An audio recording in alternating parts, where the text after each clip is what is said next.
them up like this. But I did tell you not to go out and buy anything fancy. If you don't have a mandolin, no problem. You just do it the old-fashioned way. You just chop.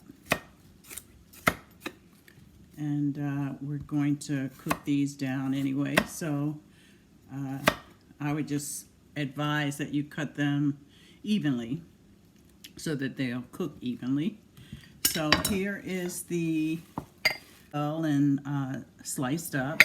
This is the fennel, and fennel is sweet anise. It's got an aroma like licorice. It can be eaten raw, even in a salad, or use it to dip. It's kind of crunchy.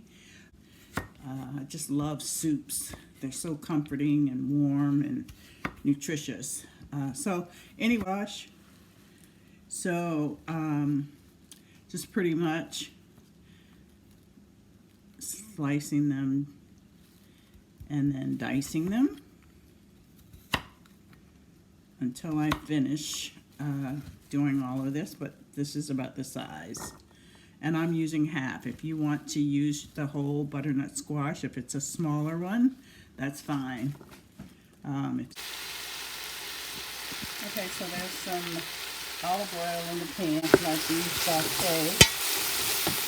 These to be on a medium heat. And these saute until they're about 3 to 5 minutes until they're soft. Okay, it's nice when we can make our own broth, but sometimes we don't always have time, right? So you can do the next best thing. I'm going to do 2 of these. This is 1.5 cups of broth. It's store-bought broth. So that was 1.5, and I'll do another 1.5 cups. So that's about 3 cups of broth. I'm going to stir that around, give it a really good stir before I add in the coconut milk. It smells yummy already. You know, and if you see this and you look at it and it looks like you need a little more of something after you've tasted it a little bit, or you like your soup a little thinner, just add more broth. And here is the coconut milk in the can. I use full fat. You can use light if you prefer, but you don't have to. Not on a vegan diet.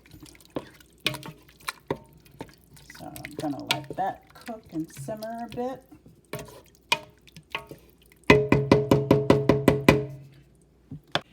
So that looks good, doesn't it?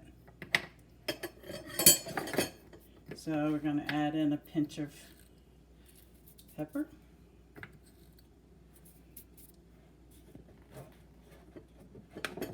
And of course,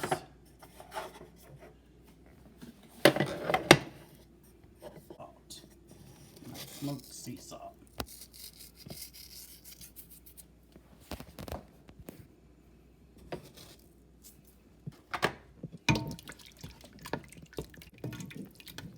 It's going to simmer for about, I would say, about 10 more minutes on low, pretty low, not too high.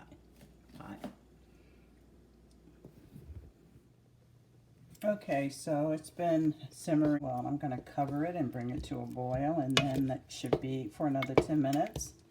And then we're going to move this from the heat over to the blender.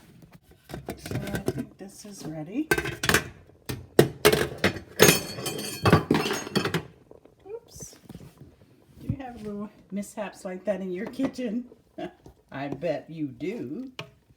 All right, so we're going to transfer this yummy concoction over to the blender. Okay, so if you have a high-speed blender, you'll be able to pour pretty much all of the soup mixture in the blender. I would start on a low temperature and then just pulse it a bit. However, if you don't have a high-speed blender and you do have a blender, I would just do it in batches. Okay, make sense? All right, so let's just see how we're gonna do this. I am going to just pulse it.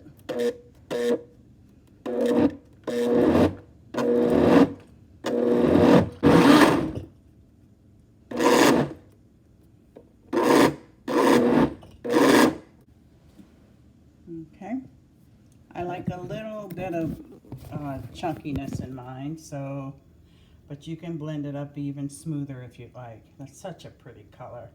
Reminds me of fall. Well, you look at that. Gorgeous color. Creamy texture looking. Bon appetit.